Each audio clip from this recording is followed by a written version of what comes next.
Roberts, and I decided to do trauma-informed schools one way or another. So we might think students should feel a certain way, but in reality they have a reaction that is more extreme than we're used to. So we just have to realize that, one student will feel one way about something and another one will have a totally different response, and we have to be prepared for that. How can we help them? We want them to be able to learn in the environment at our schools so they have a great, safe, calming place and they can learn efficiently. So we do have the ACEs and the CASEL. So ACEs, that's where, you can take this quiz and you guys can find out your ACEs score. But the more adverse experiences that these children have, the higher their ACEs score is, and they've just had a harder time, and they're probably going to have some trauma if they have a high score. And then there's some kids that have a lower score but do have trauma just because of how they are as a person. It just really depends. So we have to be sensitive to all of our kids. So social emotional awareness is also very important. So CASEL is defined as these competencies. So self-awareness, self-management, social awareness, relationship skills, responsible decision-making, which we all know everyone needs as an adult. So these are practical things that the students really need, and we need to practice them as well. We need to be good models for our students. And we have to let them know that we are, we're not perfect, and that we still love them. If we do make a mistake and raise our voice slightly, then just, apologize.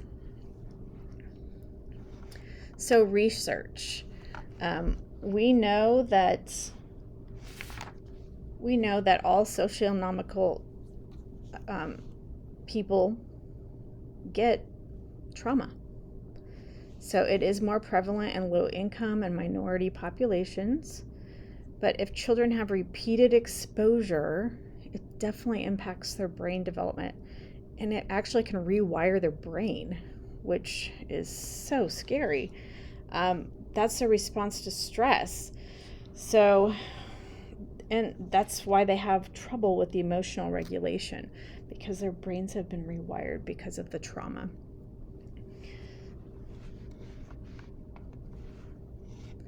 So some action. So educators, we need to be mindful. I know sometimes, you get a student and you're like, what's wrong with that student? But that is not the mindset what we need. We are like, what? Instead, we need to say, what's happened to the student? We need to learn more.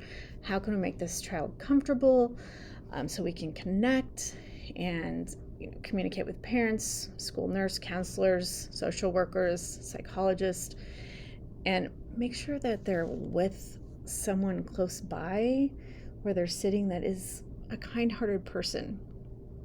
And if you don't know all of your students, so like I teach in high school, sometimes we will go ask other teachers, hey, have you had this kid, and do you think this student would be a good helper to this other child that has trauma?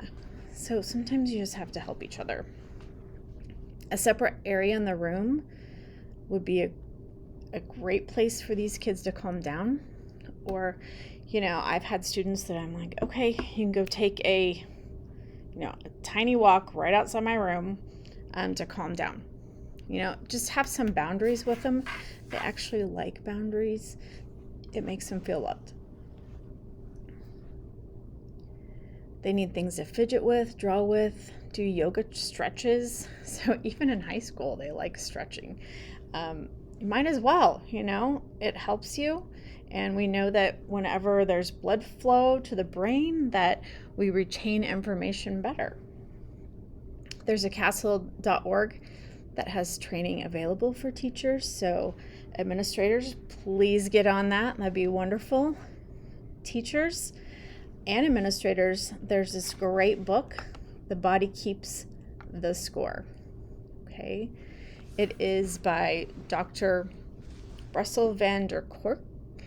As long as we feel safely held in the hearts and minds of the people who love us, we will climb mountains and cross deserts and stay up all night to finish projects. I just love that because it's so true. If you are respected and the kids feel loved, they're going to work hard for you.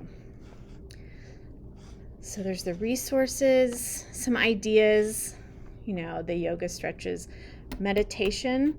I had a teacher friend that he always did just a 5-minute meditation, turn the lights down, and he played some music, and he actually talked them through the meditation.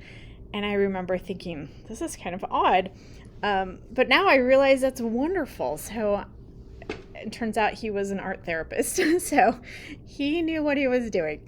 So wonderful. That is so important. And then just, a space, safe place where kids can do things. There's also the positive stress, trauma, and complex relational trauma. So positive stress is actually good for you. And then, this part causes cortisol to spike, and that is stressful and not good for you. So hopefully you read this and enjoy it, and maybe you had one helpful hint. Thank you for listening one way or another, Trauma Informed Schools. Thank you. Bye-bye.